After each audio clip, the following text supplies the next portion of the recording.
특별 새벽 기도의 마지막 날입니다. 정말 하나님 주시는 은혜가 많았는데요. 오늘도 하나님께서 그런 동일한 은혜, 더 크신 은혜 주시는 특별한 새벽이 되리라 믿습니다. 같이 하나님의 말씀을 봉독하도록 하겠습니다. 누가복음 23장 26절에서 43절 말씀 봉독하겠습니다.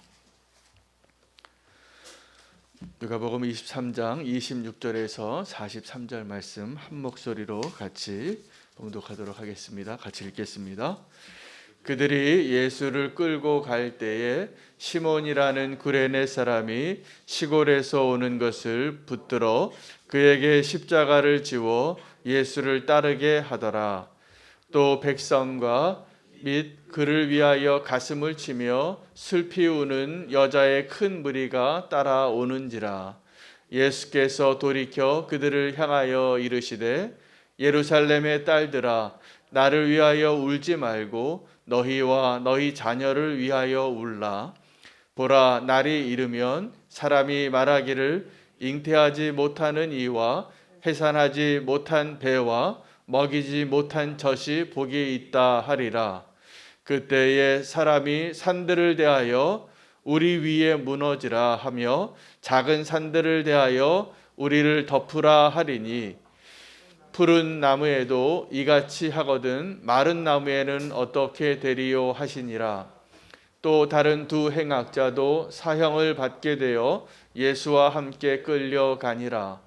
해골이라 하는 곳에 이르러 거기서 예수를 십자가에 못 박고 두 행악자도 그렇게 하니 하나는 우편에 하나는 좌편에 있더라. 이에 예수께서 이르시되 아버지, 저들을 사하여 주옵소서. 자기들이 하는 것을 알지 못함이니이다 하시더라. 그들이 그의 옷을 나눠 제비 뽑을새 백성은 서서 구경하는데 관리들은 비웃어 이르되 저가 남을 구원하였으니 만일 하나님이 택하신 자 그리스도이면 자신도 구원할지어다 하고, 군인들도 희롱하면서 나와 신 포도주를 주며 이르되 내가 만일 유대인의 왕이면 내가 너를 구원하라 하더라. 그의 위에 있는 유대인의 왕이라 쓴 패가 있더라. 달린 생학자 중 하나는 비방하여 이르되 내가 그리스도가 아니냐, 너와 우리를 구원하라 하되, 하나는 그 사람을 꾸짖어 이르되 내가 동일한 정죄를 받고서도 하나님을 두려워하지 아니하느냐. 우리는 우리가 행한 일에 상당한 보응을 받는 것이니 이에 당연하거니와 이 사람이 행한 것은 옳지 않은 것이 없느니라 하고, 이르되 예수여, 당신의 나라에 임하실 때에 나를 기억하소서 하니, 예수께서 이르시되 내가 진실로 내게 이르노니 오늘 내가 나와 함께 낙원에 있으리라 하시니라. 아멘. 하나님의 말씀입니다. 오늘 마지막 날 강사로 하나님이 우리에게 보내주신 귀한 목사님은 바른교회 담임 목사로 지금 섬기고 계시는 이주헌 목사님이십니다. 나오실 때 큰 박수로 환영해 주시기 바랍니다.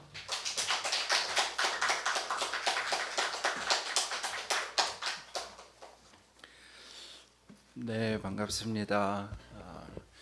귀하고 복된 교회에 초대해 주셔서 감사드립니다. 요 앞에 있는 바른교회가 아니고요, 복정동에 있는 바른교회를 담임하고 있는 이주헌 목사입니다. 오늘은 성금요일입니다. 예수님께서 십자가에서 자신의 생명을 내어주신 날입니다. 대략적으로 지금 시간쯤 빌라도가 이제 손을 씻으며 무리들이 원하는 대로, 무리들이 바라는 대로 사형 선고를 하시는 시간이 되겠습니다. 그리고 지금부터 오전 한 9시 경까지 이제 골고다 언덕길을 오르시면서 채찍에 맞으시고 수많은 조롱을 당하시며 그 길을 걸으셨고요. 이제 오전 9시 정도에 십자가에 못 박히시게 됩니다. 두 손과 두 발에 상상할 수도 없을 만한 크기의 못이 박히게 되고, 9시부터 3시까지 십자가에 매달려 계시게 됩니다.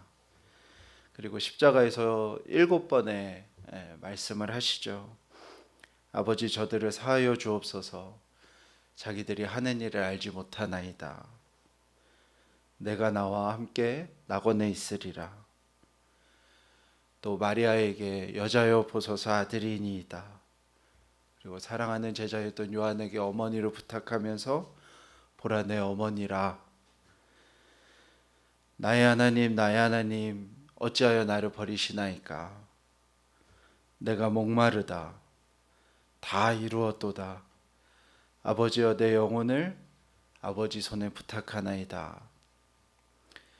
그렇게 7번의 말씀을 하신 후에 하늘이 어두워지고 예수님께서 죽음을 맞이하시는 날이 오늘이고 오전부터 해서 오후까지 지나가는 시간입니다. 마지막 날카로운 창이 그의 죽음을 확인하고 이사야의 예언대로 그가 채찍에 맞음으로 그가 찔림으로 우리를 사랑하셨음을 십자가에서 보이셨습니다. 우리는 예수님께서 당하신 육체의 고난에 대해서는 그래도 많이 이해를 하고 잘 알고 있습니다. 패션 오브 크라이스트 같은 영화를 통해서도 도저히 눈을 뜨고 볼 수 없는 그 예수님의 고난을 여러 모습으로 우리가 기억도 합니다. 그런데 저는 요 근래에 예수님께서 이 주간에 당하셨던 초라함, 또 비참함들, 예수님의 귀에 들렸던 소리들이 묵상이 되었습니다.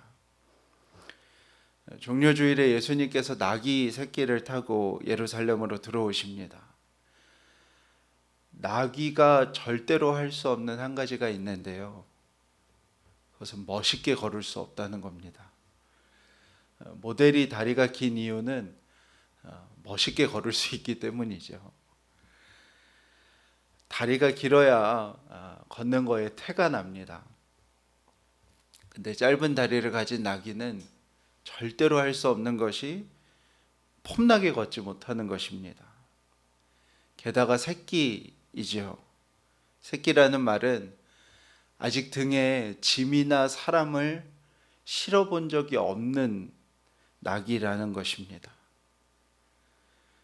한 번도 등에 짐이나 사람을 실어본 적이 없는 그 나귀 새끼가 처음으로 사람을 싣고 걷는 장면을 한번 떠올려 보십시오.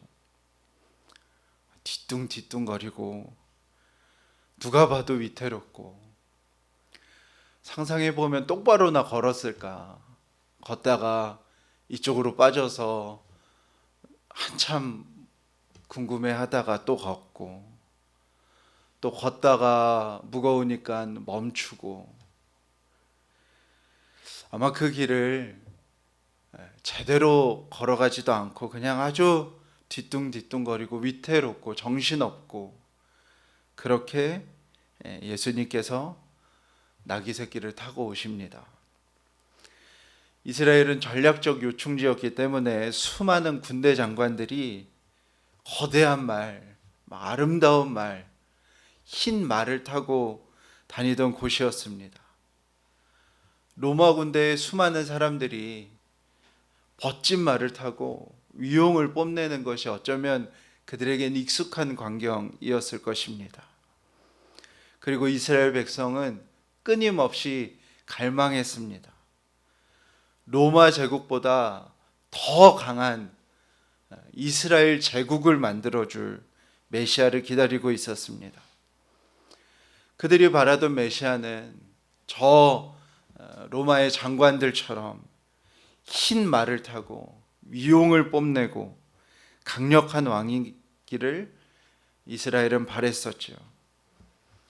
예수님은 그들의 욕망을 다 아시고도 예언대로 그 뒤뚱뒤뚱거리는 위태롭기 그지없는 나귀 새끼를 타시고 초라함으로 예루살렘에 입성하셨습니다. 자신이 사랑하던 유다가 반가운 얼굴로 예수님에게 다가옵니다. 그리고 볼에 입을 맞추죠. 그 순간 예수님이 단번에 아셨습니다. 이게 신호구나. 자신이 가장 신뢰하고 사랑했던 유다가 그 유다의 마음이 변하는 것을 보면서 예수님이 끊임없이 경고하고 힌트도 주면서 그 마음 먹은 것을 돌이키기 원했던 유다가 결국 예수님을 팔아넘깁니다. 예수님께서 잡히시던 날에 베드로는 예수님을 3번이나 부인합니다. 단순히 모른다가 아니라 매우 구체적인 부인이었습니다. 나는 저 사람 절대로 모른다. 나는 저 사람 같은 사람이랑 함께 있지 않았다. 그리고 자신을 향하여 그 사람의 제자라고 부르는 여종 앞에서는 핏대를 세우면서 예수님을 저주하면서 나는 절대로 그의 제자가 아니라고 하는 이야기를 예수님이 다 들으십니다. 그리고 마지막에 몸을 돌이켜서 베드로와 눈을 마주치시죠. 예수님께서 사랑하는 자들, 자신이 가장 정성을 들였던 자들에게 배신당하십니다. 대제사장과 서기관들은 자신의 뜻대로 예수를 죽일 분위기를 다 만들었습니다. 빌라도와 헤로데게도 허락을 받았고 이제 빌라도의 재판이 시작됩니다. 수많은 사람들이 저자를 십자가에 못 박아라 외칩니다. 불과 4일 전에 그 똑같은 무리들이 예수님에게 무엇이라 하였냐면 호산나 찬송하리로다 주의 이름으로 오시는 이 곧 이스라엘의 왕이여라며 종려나무 가지를 들고 환영하던 자들이었습니다. 그 동일한 무리가 그를 십자가에 못 박게 하소서라고 소리칩니다. 빌라도는 예수님에게서 죽일 만한 죄를 찾지 못해서 그 무리를 3번이나 설득합니다. 그러나 무리의 요구는 한결같습니다. 저자를 십자가에 못 박아라. 그 무리는 바라바를 풀어주고 예수를 죽이라고 합니다. 바라바는 이름의 뜻이 아버지의 아들이라는 뜻입니다. 바라바는 유력한 가문의 아들이었던 것으로 추정이 됩니다. 그는 반란을 일으켰고 꽤 성공적인 반란이었고 많은 이들을 살해했습니다. 살해한 이들 중에는 많은 로마 군인이 있었습니다. 사람들이 정말 화가 난 이유는 이것입니다.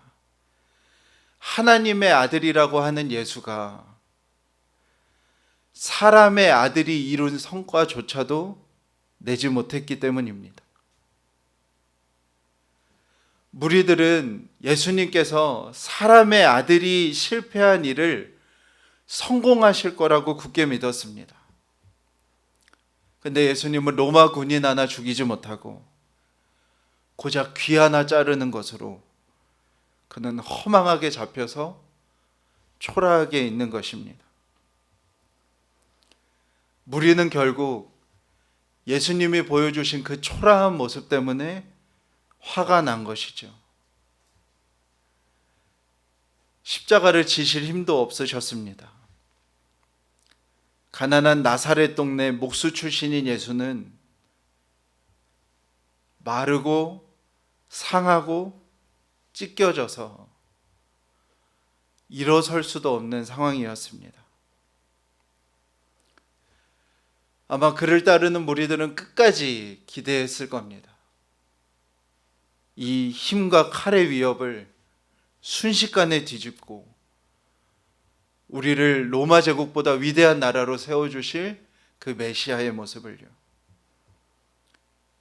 그런데 그 골고다 언덕은 여인들의 눈물과 곡소리만 가득했습니다. 너무나도 초라하고 너무나도 비참한 모습입니다. 창조주가 피조물에게 조롱과 수치와 침뱉음을 당하시는 골고다 길이었습니다. 십자가에 못 박히시고 군인들은 예수님의 옷을 찢습니다. 완전히 벌거벗겨지시고 나체가 되신 채로 십자가에 못 박혀 계십니다. 군인들은 그 아래에서 찢어진 옷을 흔들면서 제비를 뽑아 가져가며 이렇게 이야기합니다. 남은 구원한다고 하면서 지는 구원 못하는 저자의 모습을 보라. 십자가 아래 군인들이 예수님을 향하여 이렇게 소리칩니다. 유대인의 왕이라며 네 자신이나 좀 구원해봐라. 그리고 귀 바로 옆에서 함께 달린 행악자가 고통 속에서 이렇게 소리를 칩니다. 야, 너 그리스도라며 너랑 우리 좀 구원해봐라. 예수님께서 고난주간에 겪으신 고난과 아픔은 육신의 고통이 전부가 아니었습니다. 그 초라함을 견디고 비참함을 지나고 수치와 조롱을 퍼붓는 이들의 눈을 마주치는 일이었습니다.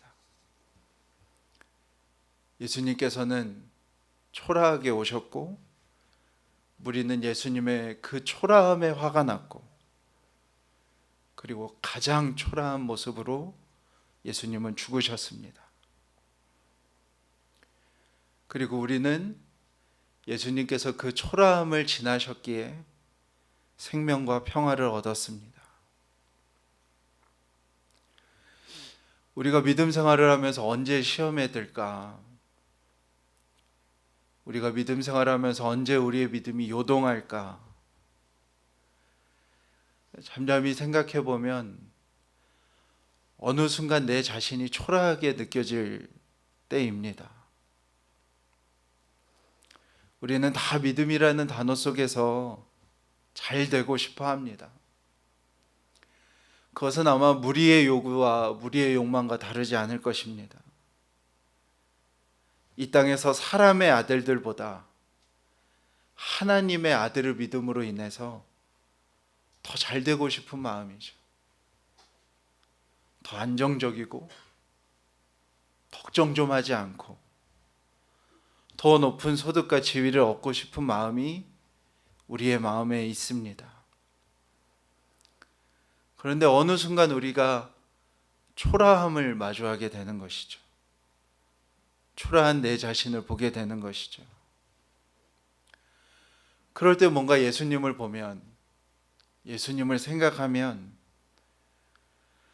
초라함을 지나고 있는 예수님이 또 보일 때 그 두 가지가 만나면 화가 날 때가 있죠. 우리의 믿음의 여정에 큰 시험이 드는 때입니다. 초라함이라는 것이 어쩌면 우리를 가장 괴롭히는 단어인지도 모르겠습니다. 저는 어느 순간 제가 참 초라하게 느껴졌습니다. 목사라는 직업을 가지고 코로나19 시대를 지난다는 것이 참 초라한 일입니다. 연일 보도되는 뉴스들은 참 제가 봐도 믿어지지 않는 교회와 목사의 언행들이었고 그 속에서 목사라는 직을 달고 살아가야 하는 저는 참 초라하다는 생각을 여러 번 하게 되었습니다. 제가 우리 교우 중에 여의도에 근무하시는 분이 있어서 신방하러 여의도에 간 적이 있는데요. 그 금융맨들이 모여있는 여의도 한복판에 저는 아주 산뜻하게 캐주얼을 입고 이렇게 갔는데 제 또래로 보이는 사람들이 아주 정장을 잘 입고 이렇게 다니는 모습이 뭔가 좋아 보이더라고요. 그리고 이제 그 바로 옆에 더 현대 서울이라는 거대한 백화점이 오픈했다고 해서 거기를 갔는데 마음의 중심에서부터 와 이런 생각이 들더라고요. 너무 잘 해놨더라고요. 하얀 벽에 이렇게 햇볕도 은은하게 잘 들어오고 초록색 식물이 가득하고 상점에는 뭐 보석이 됐든 옷이 됐든 황금색 무언가를 이렇게 파는 모습이 천국이 따로 없겠다, 이런 생각이 들더라고요.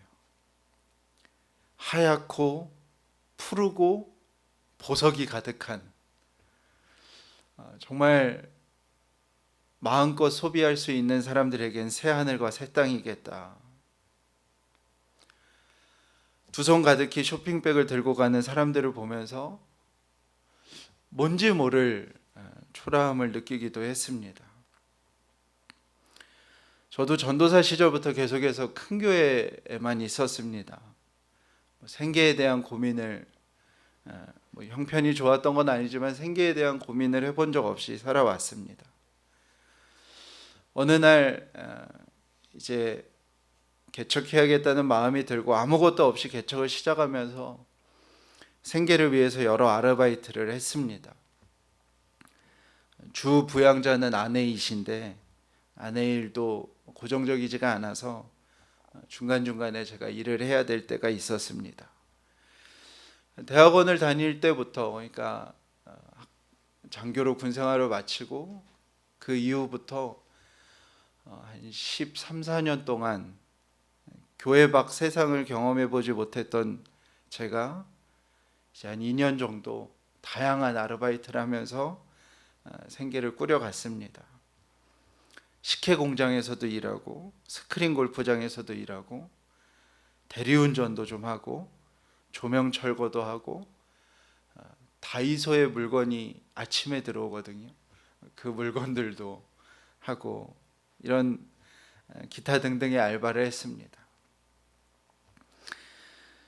직업도 아닌 아르바이트로 30대 후반의 남성이 일하는 그 일이 무엇인지 저는 비로소 그때 깨닫는 것이 있었습니다.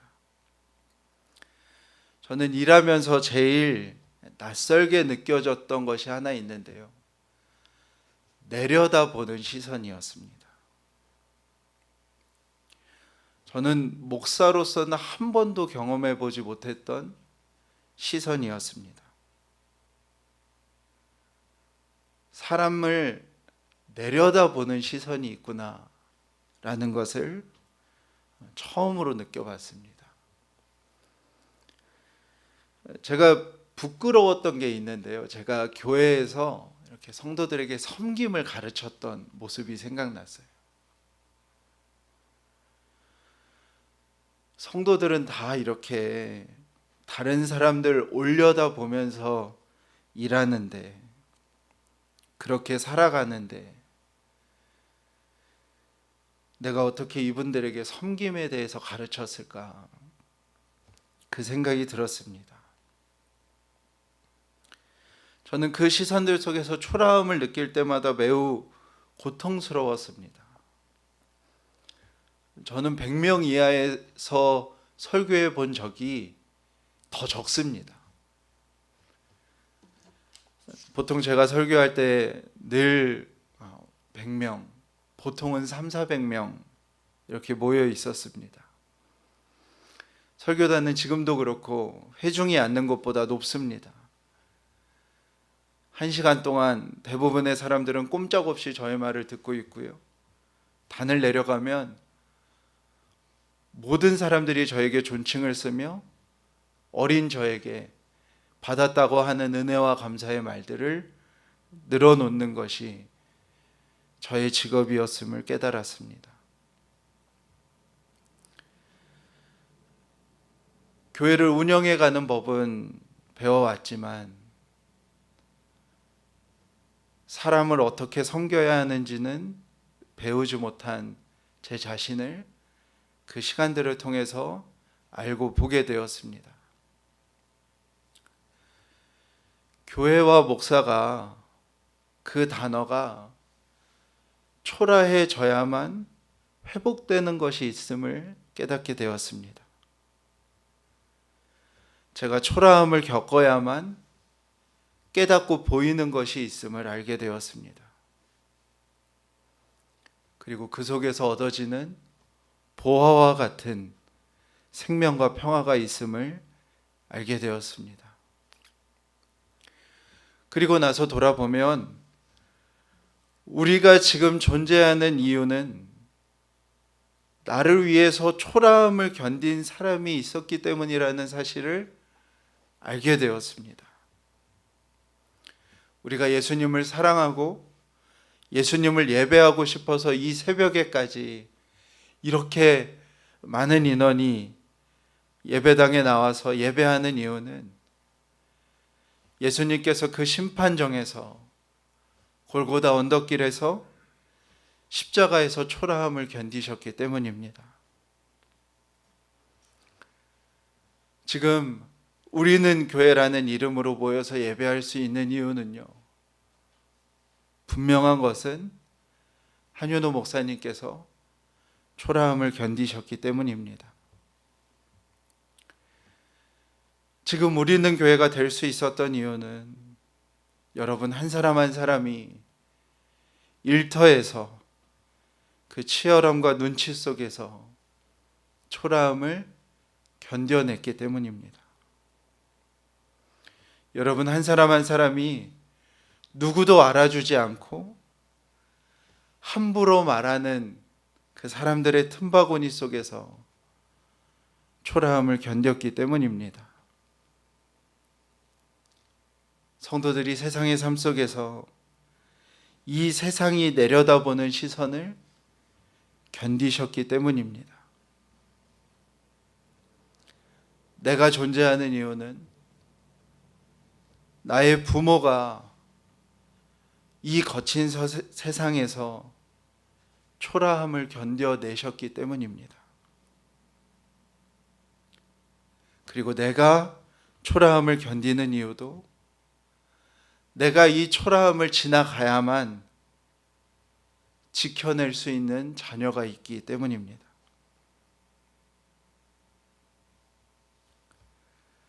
나이가 들어가는 그 초라함을 견뎌내는 때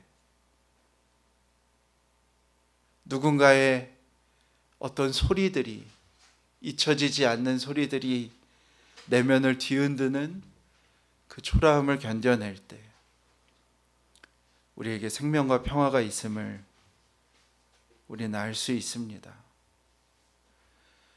때로는 그냥 한 대 맞는 게 낫겠다 싶은 순간이 있습니다. 초라함을 견디는 건 때로는 채찍질보다 더 견디기 어려울 때가 있습니다. 그러나 그 초라함을 지날 때만 얻어질 수 있는 생명과 평화가 있습니다. 나의 나된 것은 그 초라함을 나를 위하여 지나가신 분들이 계시다는 것입니다.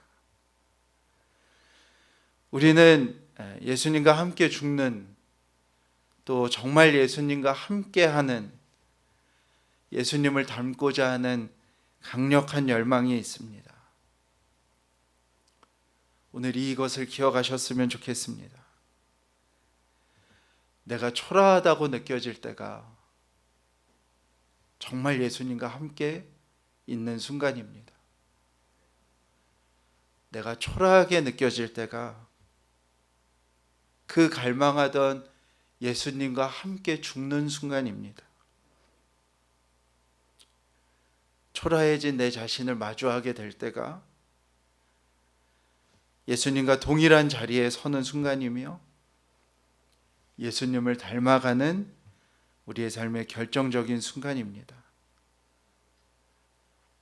그 초라함을 지나 우리의 삶의 보석과 같이 주님께서 허락하실 생명과 평화를 바라보는 저와 여러분이 되시길 축복합니다. 우리 함께 찬양하고 기도했으면 좋겠습니다. 약할 때 강함 되시네 라는 찬양인데요, 오늘 말씀을 기억하시면서 우리가 함께 고백했으면 좋겠습니다. 하나님, 나를 위해 초라함을 지나신 예수님, 초라한 우리 자신을 마주할 때마다 내가 예수님과 같이 되었구나 기뻐하는 우리가 될 수 있도록 우리의 삶을 축복해 주시옵소서. 우리 그 마음으로 우리 함께 찬양하시겠습니다.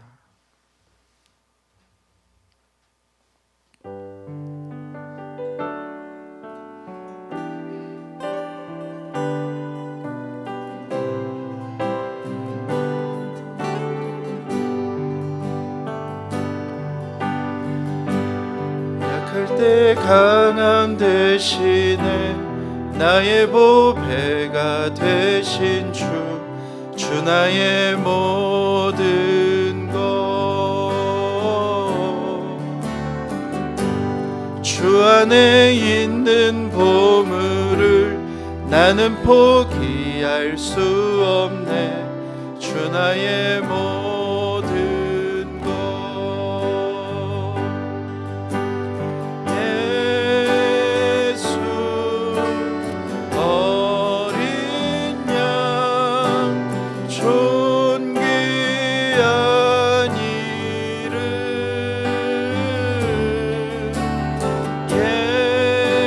예수 어린 양 존귀한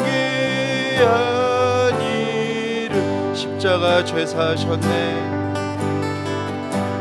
십자가 죄 사하셨네 주님의 이름 찬양해 주 나의 모든 것 쓰러진 나를 세우고 나의 빈 잔을 채우네 주 나의 모든 것 예수 어린 양 존귀한 이름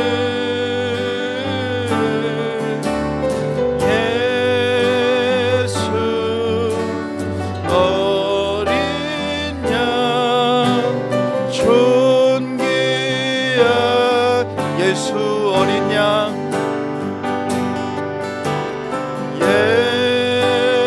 예수 어린 양 존귀한 이름 예수 어린 양 존귀한 이름